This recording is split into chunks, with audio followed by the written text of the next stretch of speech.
Hello everybody, my name is Peace and I'm coming to you live from the back of my car. And I know I can't just hop back on here and act as if I haven't been MIA in a few weeks, but y'all, I really been going through it the past 2 months and I really needed time to get my mind together, get myself in a better mental space and just really focus on myself. But I do have lots of content planned for you guys, starting with this one, so let's get right into it. So I'm in the back of my car because I did set up a mini mobile office and I wanted to give you guys the grand tour. So I've been a loan signing agent for a few months now and I've always felt limited in the amount of jobs I could take on because I didn't always have access to my printer, which was stationed at home. There will be some days where I'm like an hour away from home completing an assignment, and then I will get a request for a different assignment in the same location, but I couldn't take it on because I didn't have access to a printer. So I felt like in order to kick things up a notch, I needed to invest in a mobile office. So that's what I'm going to show you guys today. But before I let you guys all up in my business, please make sure to like and subscribe. We are almost at 1,000 subbies and I don't know where the hell you guys all came from, but I'm so grateful to have you here. And as a token of my appreciation, I am thinking about doing a giveaway, but it's really up to you guys. So let me know what you think by leaving a comment down below. In the meantime, please make sure to subscribe. Also, I did create a Facebook group for loan signing agents primarily based in New York, but any one of you guys can join, and it's to ask questions, connect with fellow notaries, so please feel free to join us over there as well. So boom, this is my setup. I do drive a sedan, so I pretty much didn't have a choice but to keep everything in the back seat of my car instead of my trunk, which is what most notaries typically do, but I didn't have space obviously, but it works out either way. Here I have my printer strapped in. On the bottom I just have extra paper, folders, mailers, and just other miscellaneous stuff. And then on this side I just have a trash bin. But let's start from the top. So the last 2 months have been full of changes, and that actually includes me getting a new printer, guys. I'm so sorry for the noise in the background. I am like outside. So please bear with me. Anyway, I did get this printer off of Facebook Marketplace. This is a Lexmark XM3150, and this baby girl comes with the scanner up here on top, and I think that holds about 50 to 60 pages, and I also have the ability to make copies if I need as well. She prints out about 50 pages per minute, so she's super fast. She has a dual tray printer down here, so this is tray 1.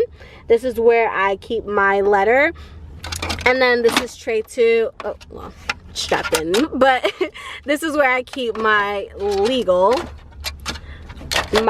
paper. So she prints in letter and legal, and she also scans in letter and legal, which is something I really struggled with my HP printer.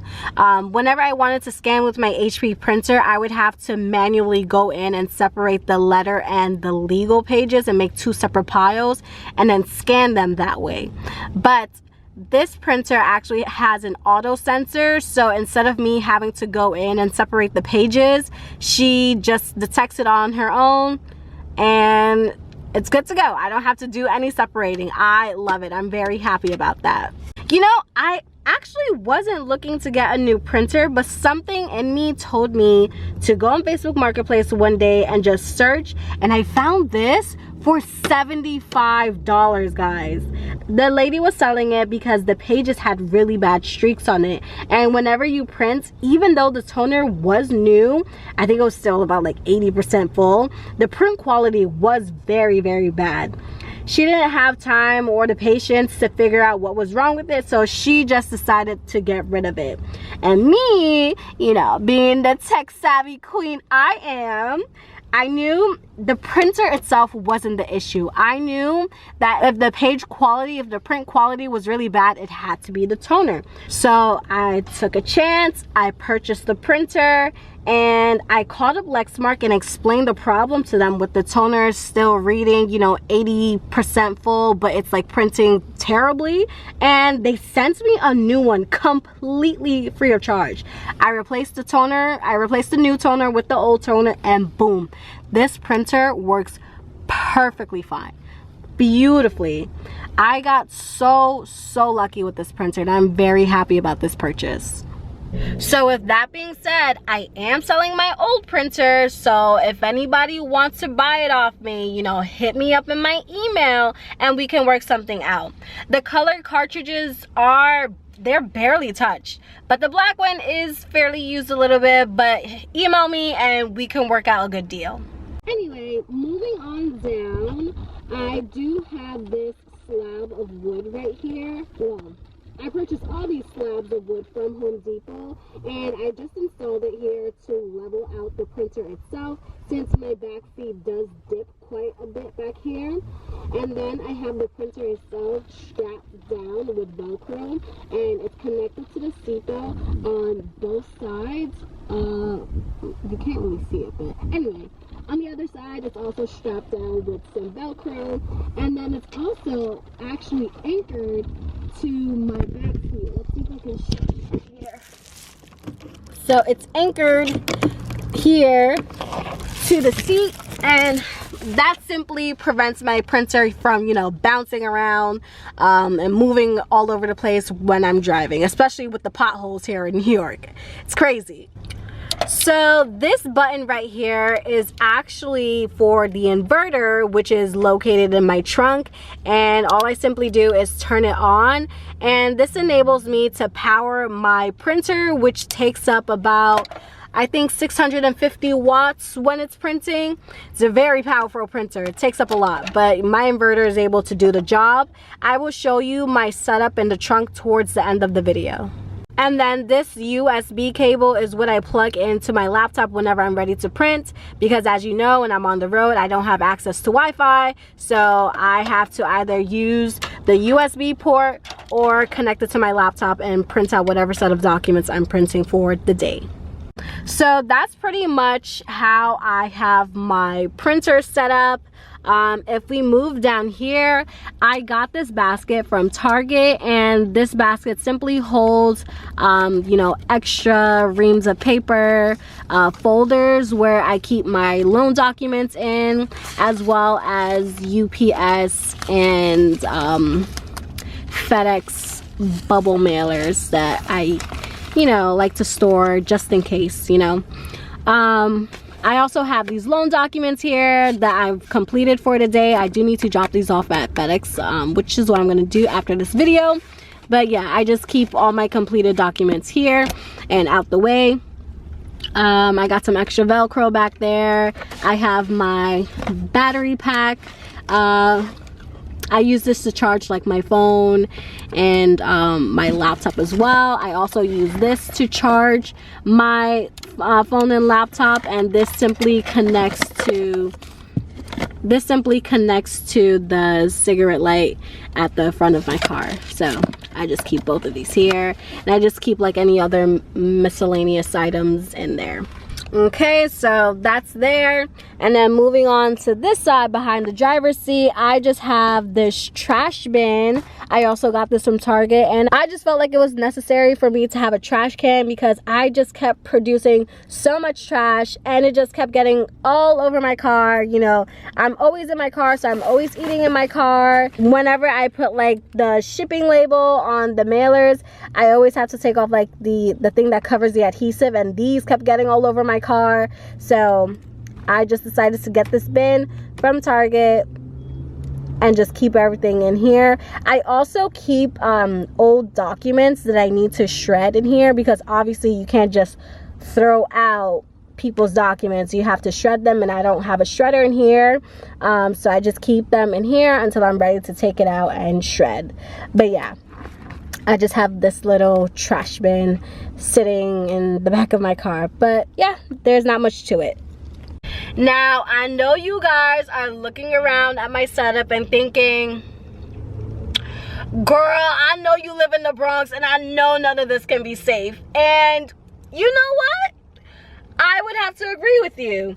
However, I am actively saving up for an SUV, so this whole setup is very, very temporary, which is why everything is strapped down with Velcro instead of actual screws and bolts and anchors. But once I get my SUV, I'll be able to keep things in the trunk and it'll be way, way more secure. But in the meanwhile, while things are still set up this way, I do have some things in place to protect my equipment.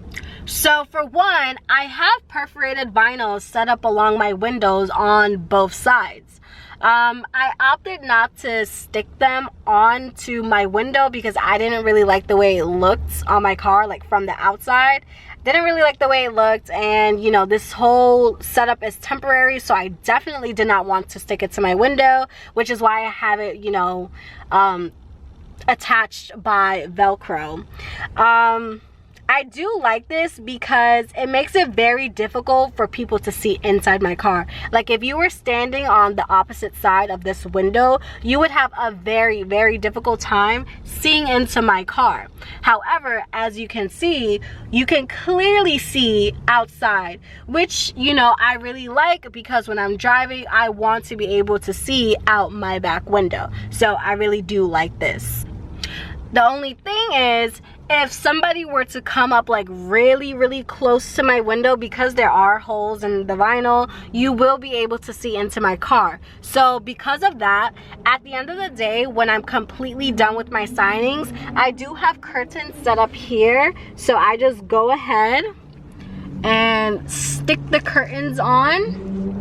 And you know, that completely blacks everything out and you will not be able to see into my car at all. So that's what I have set up here. And on the other side, I also have this curtain here. And then, you know, when I'm done, I just pull that over and block off that window as well. And for the back windshield, I actually do have this sunshade set up. And again, like everything else, it is set up with Velcro, so when I'm ready to start driving, I just take that off and, you know, fold it over to the corner, and you know, I'm able to see out my back windshield. And then at night, when I'm ready to call it for a day, I just open it up, attach it to my Velcro, and nobody can see in. And I really do like this sunshade because it does keep the temperature of the car cool. And this is really going to be important for summer because I do not need my printer overheating or melting at any point. So definitely like the sunshade because it serves two purposes. Lastly, I do have this other curtain that prevents people from peering in from the front of my car into the back. And I'll show you guys the setup right here. So this is where the curtain is. It's attached up there with Velcro. And then at the end of the day, I just pull it out of there, and then it's attached up there.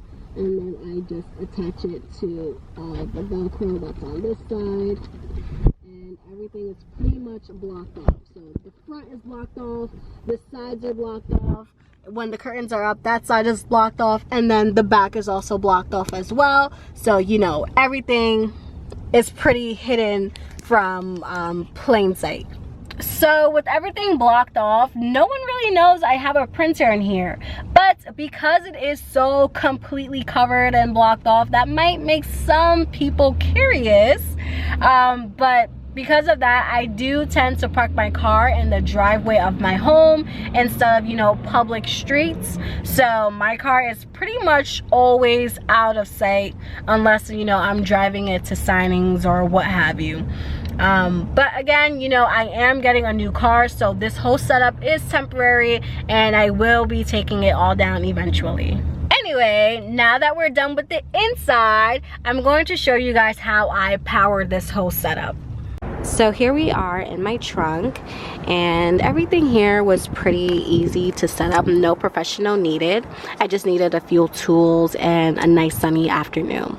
So first I went to Costco to buy this external car battery, and then I got this pure sine wave inverter off of Amazon, and this essentially converts the DC power of the battery to the AC power needed to power my printer.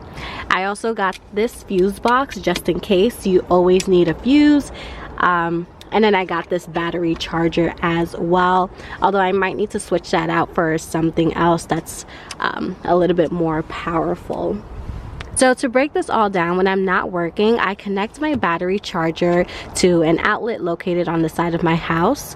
The charger charges up the battery, and when I need to use my printer, I simply turn on my inverter using the button that I showed you guys located on the inside of the cab, and the inverter converts the DC power of the battery to AC, and I'm able to connect my printer to it, and boom, it works. And the fuse box is just used to protect the whole system just in case too much current is ever drawn. And finally putting my degree to use and making something useful. Although in my next car, I'll probably connect this external battery to my car's battery or maybe the alternator, but I guess that's an issue for another day. But yeah guys, that was my mini tour. I hope you guys all enjoyed it. Again, if anybody wants my printer, please make sure to email me. Join me over on our Facebook group so we can connect and chat and, you know, just talk. And make sure to subscribe, guys. We're almost at 1,000 subscribers. Subscribe, you know you want to. And yeah, that's all I have for now. I am coming out with new content more consistently, so please stay tuned for that, and I will catch you guys in the next one.